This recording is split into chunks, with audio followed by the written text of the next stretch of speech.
Kasi itong mga lumang plate number, kagaya na lang sa akin is green plate pa, is need talaga to change it into new design plate. So isa kang batikang processor dati, alam mo ang mga pasikot-sikot sa LTO at alam mo din kung bakit merong mga ganitong klaseng quadro 4 o sinasabing special plate. Pero basta, yung alam ko, kinikip yan nila para i-offer sa mga gustong magpa-reserve ng mga ganitong klaseng plaka.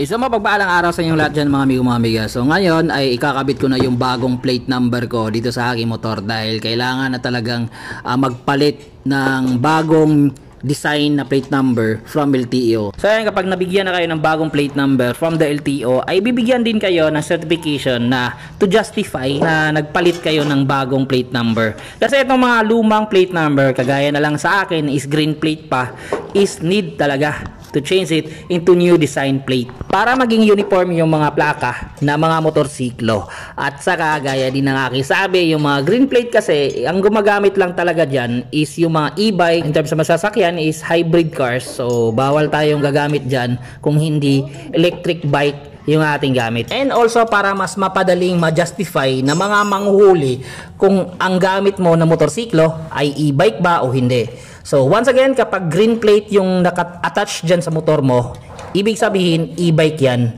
or electric bike ang gamit mo. So yun ang purpose din, kaya kailangan kong magpalit into new design plate. So kaso nga lang, sayang itong aking special plate. So masasabi siyang special plate kasi nga naka quadro 4 itong aking plaka. So 4 na 4 yung aking plate number. Hindi kasi common ito. So isa kang batikang processor dati, alam mo ang mga pasikot-sikot sa LTO at alam mo din kung bakit merong mga ganitong klaseng quadro 4 o sinasabing special plate at bakit ka nagkakaroon ng ganito. So alam mo yan kung ikaw ay isang batikan na processor sa mga rehistro doon sa LTO. Pero ang common na tanong sa akin, kapag naka-special plate ka ba, ay exempted ka sa mga nanguhuli sa daan. So, hindi ka ba huhulihin kung meron kang violation?